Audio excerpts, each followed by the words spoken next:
ত্রয়োদশ জাতীয় সংসদ নির্বাচন নিয়ে আজকের এই বিশেষ আয়োজনে সবাইকে স্বাগত। এবারে নির্বাচনটা কিন্তু শুধু একটা সাধারণ ভোট নয়, এটা বাংলাদেশের ৫৪ বছরের ইতিহাসে একেবারে নতুন একটা অধ্যায়ের সূচনা করতে যাচ্ছে। চলুন গভীরে গিয়ে দেখি কি বদলাতে চলেছে। আচ্ছা, একটা প্রশ্ন কিন্তু মনে আসতেই পারে যে কিভাবে একটা মাত্র নির্বাচন একটা গোটা দেশের ইতিহাসকে পাল্টে দেওয়ার ক্ষমতা রাখে। শুনতে হয়তো অবিশ্বাস্য লাগছে, কিন্তু বাংলাদেশের এবারের নির্বাচনটা ঠিক এমনই এক সম্ভাবনার সামনে দাঁড়িয়ে আছে। তো আজকে আমরা কি বিষয় নিয়ে কথা বলবো? প্রথমে দেখব কেন এটা একটা নতুন অধ্যায়। তারপর নজর দেব প্রচারণার ডিজিটাল বিপ্লবের দিকে, কথা বলবো রাজনীতির পরিবর্তিত মঞ্চ নিয়ে, আর একজন ভোটারের জন্যই বা কী নতুন অভিজ্ঞতা অপেক্ষা করছে সেটাও জানব। আর সবশেষে বোঝার চেষ্টা করব এই নির্বাচন বাংলাদেশকে ভবিষ্যতে কোন পথে নিয়ে যাচ্ছে। চলুন প্রথমেই জেনে নেই কেন এই নির্বাচনকে বাংলাদেশের ইতিহাসে একটা নতুন অধ্যায় বলা হচ্ছে। এর পেছনের মূল কারণগুলো বুঝতে পারলেই দেখবেন বাকি পরিবর্তনগুলো একদম পরিষ্কার হয়ে যাবে। এই যে দেখুন, পাশাপাশি রাখলে পার্থক্যটা কি দারুণভাবে চোখে পড়ে। একদিকে আমাদের সেই চিরচেনা গতানুগতিক নির্বাচন, আর অন্যদিকে গণ অভ্যুত্থানের পর ড. মোহাম্মদ ইউনূসের অন্তর্বর্তীকালীন সরকারের অধীনে হতে চলা এই নির্বাচন। মানে প্রতিটি ক্ষেত্রে থাকছে অভূতপূর্ব সব পরিবর্তন। চলুন এবার তাহলে প্রচারণার দিকটাতে নজর দেওয়া যাক। প্রযুক্তি যেভাবে এবারের নির্বাচনী প্রচারণার পুরো চিত্রটাই বদলে দিয়েছে, তা এক কথায় ডিজিটাল বিপ্লব। এবারের নির্বাচনের সবচেয়ে বড় আর চোখে পড়ার মতো পরিবর্তন হল কাগজের পোস্টারের অনুপস্থিতি।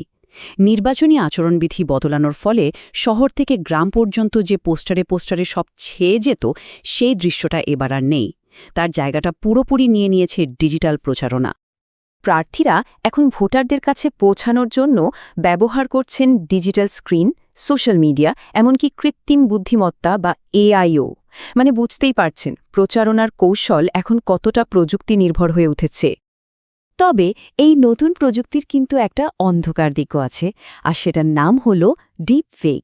এর মাধ্যমে খুব সহজেই ভুয়া ভিডিও বা ছবি বানিয়ে মানুষের মধ্যে বিভ্রান্তি ছড়ানো যায়। এই ধরনের ভুল তথ্য বা মিসইনফরমেশন ঠেকানোটা নির্বাচন কমিশনের জন্য একটা বিরাট চ্যালেঞ্জ হয়ে দাঁড়িয়েছে।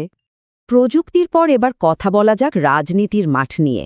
এখানেও কিন্তু অনেক বড় ওলটপালট ঘটে গেছে। বেশ কিছু প্রধান খেলোয়াড়ের অনুপস্থিতি আর নতুন কিছু নিয়মকানুন যেন পুরো খেলার ধরনটাই পাল্টে দিয়েছে। এটা একটা যুগান্তকারী ঘটনা, তাই না? সদ্য ক্ষমতাচ্যুত হওয়ায় এবারে নির্বাচনে আওয়ামী লীগ অংশ নিচ্ছে না। ভাবা যায় ১৯৮৮ সালের পর দেশের রাজনৈতিক মঞ্চে এমন পরিস্থিতি আর তৈরি হয়নি। অন্যদিকে বিএনপির জন্য এটা একটা নতুন যুগের সূচনা। দলের দীর্ঘদিনের কাণ্ডারি বেগম খালেদা জিয়ার অনুপস্থিতিতে এটাই প্রথম জাতীয় নির্বাচন, যা দলটির জন্য এক সম্পূর্ণ ভিন্ন বাস্তবতা তৈরি করেছে। দলের নতুন নেতৃত্বে থেকে তারেক রহমান বেশ কিছু অভিনব কৌশল নিচ্ছেন, যেমন এই ক্যাম্পেইন বাস। এটা কিন্তু একটা দারুণ উদাহরণ। এটা ব্যবহার করে তিনি সারা দেশে প্রচারণা চালাচ্ছেন এবং সরাসরি ভোটারদের কাছে পৌঁছানোর চেষ্টা করছেন। শুধু তাই নয়, নির্বাচন কমিশনও একটা বেশ গুরুত্বপূর্ণ নতুন নিয়ম চালু করেছে। এখন থেকে জোটের শরিক দলগুলো আর বড় কোনো দলের প্রতীকের অধীনে নির্বাচন করতে পারবে না। প্রত্যেককেই লড়তে হবে নিজেদের দলীয় প্রতীকে। আচ্ছা, এই সব বড় বড় পরিবর্তনের মাঝে একজন সাধারণ ভোটারের অভিজ্ঞতা ঠিক কেমন হতে চলেছে, চলুন সেই দিকটা এবার একটু ভালোভাবে দেখা যাক। কি অবাক হচ্ছেন? হ্যাঁ, বাংলাদেশের ইতিহাসে এই প্রথমবার ভোটাররা ভোট কেন্দ্রে গিয়ে একটা নয়, বরং দুটো আলাদা ভোট দেবেন। এটা কিন্তু একটা অভূতপূর্ব ঘটনা। দেখুন, ব্যাপারটা বেশ সহজ। প্রথম ভোটটা হবে সংসদ সদস্য নির্বাচনের জন্য, যা দিয়ে আমাদের সরকার গঠিত হবে। আর দ্বিতীয় ভোটটা হল জুলাই সনদের ওপর একটা গণভোট। এই সনদে রাষ্ট্র পরিচালনার জন্য কিছু মৌলিক সংস্কারের প্রস্তাব আছে, যা আমাদের ভবিষ্যতের পথ ঠিক করে দেবে। নির্বাচন ব্যবস্থার উপর সবার আস্থা আরও বাড়াতে নির্বাচন ব্যবস্থার সংস্কার কমিশনের সুপারিশে ইলেকট্রনিক ভোটিং মেশিন বা ইভিএম পুরোপুরি বাতিল করা হয়েছে। এবার শতভাগ ভোট গ্রহণ হবে আমাদের সেই চিরচেনা সনাতনী কাগজের ব্যালটে। আর এবার এমন একটা অধিকার সত্যি হতে চলেছে, যার জন্য অপেক্ষা ছিল বহুদিনের। হ্যাঁ, প্রবাসীদের দীর্ঘদিনের দাবি পূরণ হয়েছে। ইতিহাসে প্রথমবারের মতো বিদেশে থাকা বাংলাদেশি নাগরিকরাও তাদের ভোটাধিকার প্রয়োগ করতে পারছেন। এর প্রভাবটা একবার ভাবুন তো। এরই মধ্যে প্রায় ১৫ লাখেরও বেশি প্রবাসী বাংলাদেশি এই নতুন ডিজিটাল প্রক্রিয়ায় নিজেদেরকে যুক্ত করেছেন।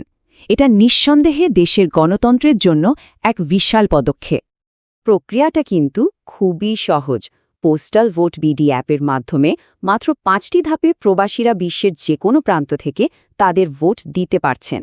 প্রথমে অ্যাপ ডাউনলোড করে পরিচয় নিবন্ধন, তারপর ডিজিটাল ব্যালট পেয়ে পছন্দের প্রার্থীকে ভোট দিয়ে নিরাপদে জমা দেওয়া। পুরো প্রক্রিয়াটাই ডিজিটাল এবং সুরক্ষিত। এত সব প্রথম আর যুগান্তকারী পরিবর্তনের পর মনে একটাই প্রশ্ন জাগে, বাংলাদেশ কি তাহলে ভবিষ্যতের এক নতুন পথে যাত্রা শুরু করল? চলুন পুরো বিষয়টাকে একবার গুছিয়ে নেওয়া যাক। তাহলে সংক্ষেপে যদি বলি, এটা পোস্টারবিহীন প্রথম নির্বাচন, প্রবাসী ভোট সহ প্রথম নির্বাচন, রাষ্ট্র সংস্কারের সনদের জন্য গণভোট সহ প্রথম নির্বাচন, এবং হ্যাঁ, দেশের রাজনীতির অনেক পরিচিত মুখ ও প্রধান দল ছাড়াই অনুষ্ঠিত হতে যাওয়া প্রথম নির্বাচন। শেষ প্রশ্নটা ভবিষ্যতের দিকে তাকিয়ে, এই যে এতগুলো যুগান্তকারী পরিবর্তন আমরা দেখলাম, এগুলো কি আসলেই আগামী ৫০ বছরের জন্য বাংলাদেশের গণতন্ত্রের ভিত্তি আরও মজবুত করতে পারবে? উত্তরটা হয়তো সময়ই বলে দেবে।